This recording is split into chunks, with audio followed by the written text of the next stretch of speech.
ಸಿಗಬೇಕು. ನಾಲಾಯಕ್ ರಮೇಶ್ ಕತ್ತಿಯನ್ನು ಗಡಿಪಾರು ಮಾಡಿ.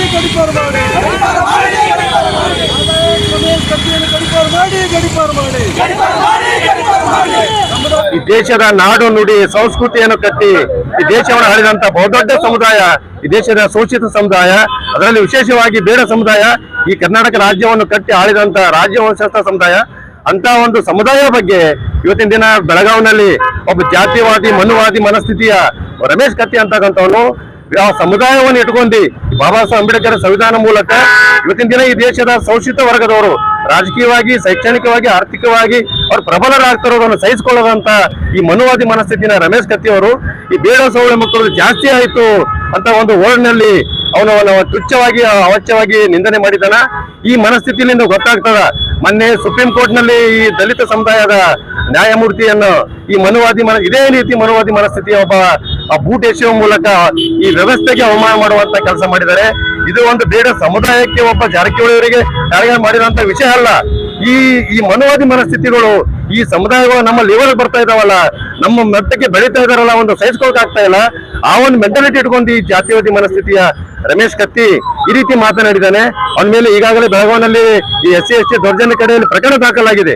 ಆ ಕಾಯ್ದೆ ಪ್ರಕಾರ ಅವನನ್ನು ಬಂಧಿಸಬೇಕು, ಅವನ ಒಟ್ಟು ಆಸ್ತಿ ಮುಟ್ಟುಗೋಲು ಹಾಕಬೇಕು, ಅವನನ್ನು ಗಡೀಪಾರು ಮಾಡಬೇಕು ಅಂತ ಹೇಳಿ ನಾವು ಇವತ್ತಿನ ದಿನ ಈ ಕರ್ನಾಟಕ ಇಲ್ಲಿ ಈ ಗುಲ್ಬರ್ಗಾದಲ್ಲಿ ಈ ವಾಲ್ಮೀಕಿ ಸಮುದಾಯದ ಮುಖಂಡರು ಮತ್ತೆ ಎಲ್ಲ ಬೇರೆ ಬೇರೆ ಸಂಘಟನೆಗಳು ಮಾನವ ಬಂಧು ವೇದಿಕೆ ಜಂಟಿಯಾಗಿ ನಾವು ಶಾಂತ ರೀತಿಯಿಂದ ಒಂದು ಸಾಂಕೇತಿಕವಾಗಿ ಒಂದು ಪ್ರತಿಭಟನೆ ಮಾಡೋದ್ರ ಮೂಲಕ ಅವನನ್ನು ನಾವು ವಿರೋಧ ಮಾಡ್ತಾ ಇದ್ದೇವೆ.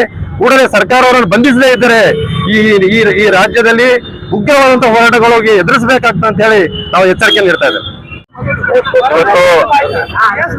ನಿನ್ನೆ ಬೆಳಗಾವಿಯಲ್ಲಿ ನಡೆದ ಒಂದು ಘಟನೆ ಇಡೀ ರಾಜ್ಯಕ್ಕೆ ಮತ್ತು ವಿಶೇಷವಾಗಿ ನಮ್ಮ ಕರ್ನಾಟಕ ವಾಲ್ಮೀಕಿ ನಾಯಕ ಸಮಾಜಕ್ಕೆ ಒಂದು ನೋವಿನ ಸಂಗತಿಯಾಗಿದೆ. ಆ ಜಿಲ್ಲೆಯ ಮಾಜಿ ಸಂಸದರಾಗಿರ್ತಕ್ಕಂಥ ರಮೇಶ್ ಕತ್ತಿ ಅವರು ಜಾರಕಿಹೊಳಿ ಕುಟುಂಬವನ್ನ ಹಿನ್ನೆಲೆ ಇಟ್ಕೊಂಡು ಏನ್ DCC ಮತ್ತು ಚುನಾವಣೆಯಲ್ಲಿ ಏನು ಹೀನಾಯವಾಗಿ ಸೋಲನ್ನ ಸಹಿಸಿಕೊಳ್ಳಾರ್ದೇನೆ ರಾಜಕೀಯ ಹಿತಾಸಕ್ತಿಯನ್ನ ಮರೆತು ರಾಜಕೀಯ ಜಿದ್ದಾಜಿದ್ದಿಯಲ್ಲಿ ತಾವು ಸೋಲನ್ನ ಅನುಭವಿಸಿದ ಹತಾಶರಾಗಿ ಇವತ್ತ ಇಡೀ ನಾಯಕ ಜನಾಂಗಕ್ಕೆ ಒಂದು ಅವಮಾನ ಮಾಡತಕ್ಕಂಥ ನಿಟ್ಟಿನಲ್ಲಿ ವಾಲ್ಮೀಕಿ ಸಮಾಜದ ಬಗ್ಗೆ ಅಪೂರ್ವವಾಗಿ ಬೇಡ ಸುಳ್ಮಕ್ಕಳು ಅಂತಕ್ಕಂಥ ಶಬ್ದವನ್ನ ಉಪಯೋಗ ಮಾಡಿ ಇಡೀ ರಾಜ್ಯಕ್ಕೆ ನಮ್ಮ ಜನಾಂಗಕ್ಕೆ ಒಂದು ಅಪಮಾನ ಮಾಡಿದ್ದಾರೆ. ಆ ಹಿನ್ನೆಲೆಯಲ್ಲಿ ಇವತ್ತ ನಾವು ಗುಲ್ಬರ್ಗಾ ಜಿಲ್ಲೆಯಲ್ಲಿ ನಗರದಲ್ಲಿ ಎಲ್ಲಾ ಸಮಾಜದ ಹಿತಚಿಂತಕರು, ಮಾನವ ಬಂಧುತ್ವ ವೇದಿಕೆ, ಯುವಕ ಸಂಘಟನೆ, ಕರ್ನಾಟಕ SC/ST ದೂರ ಸಮಿತಿ ಇವೆಲ್ಲವನ್ನು ಒಕ್ಕೂಟ ಮಾಡಿ ಇವತ್ತ ನಾವು ಸಂಬಂಧಪಟ್ಟ ಪೊಲೀಸ್ ಠಾಣೆಯಲ್ಲಿ FIR ಕೂಡ ದಾಖಲೆ ಮಾಡಿದ್ದೇವೆ. ಈಗಾಗಲೇ DSP ಅವರು ಸರ್ಕಾರ ಅವರು ಮಾತಾಡಿದರೆ FIR ಮಾಡ್ತೀವಿ ಅಂತಕ್ಕಂಥ ಮಾತು ಹೇಳಿದ್ದಾರೆ. ಮತ್ತು ಈಗ ನಾವು ಈ ಮೂಲಕ ಉಮೇಶ್ ಕತ್ತಿ ಅವರಿಗೆ ಎಚ್ಚರಿಕೆ ಕೊಡ್ತೇವೆ. ಇನ್ನು ಮುಂದೆ ನೀವು ಉಮೇಶ್ ಕತ್ತಿ ಅವರಿಗೆ ಎಚ್ಚರಿಕೆ ಕೊಡ್ತಿದ್ದೇವೆ. ಮೊನ್ನೆ ರಮೇಶ್ ಕತ್ತಿ ಅವರೇ, ನಿಮ್ಮ ರಾಜಕೀಯ ಏನಾದ್ರು ಇದ್ರೆ ಜಾರಕಿಹೊಳಿ ಕುಟುಂಬ ನೀವು ನೇರ ರಾಜಕೀಯ ಮಾಡ್ರಿ. ನೀವು ಸಮಾಜವನ್ನ ಇಲ್ಲಿ ತುಷ್ಟೀಕರಿಸಿ ಸಮಾಜಕ್ಕೆ ಅವಹೇಳನ ಮಾಡಿದ್ರೆ ಮುಂಬರುವ ದಿನಗಳಲ್ಲಿ ಇಡೀ ನಿಮ್ಮ ರಾಜಕೀಯ ಜೀವನವೇ ಸರ್ವನಾಶ ಹೋಗ್ತಕ್ಕಂಥ ಮಾತನ್ನ ಹೇಳ್ತಾ ತಕ್ಷಣ ಸರ್ಕಾರ ಮಧ್ಯಪ್ರವೇಶಿಸಿ ಈ ನೀಚನನ್ನ, ಜಾತಿವಾದಿಯನ್ನ, ಮನುವಾದಿಯನ್ನ ಗಡಿಪಾರು ಮಾಡ್ಬೇಕಂತಕ್ಕಂಥ ಬೇಡಿಕೆಯನ್ನು ಇವತ್ತು ನಾವು ಇಡ್ತಾ ಇದ್ದೇವೆ.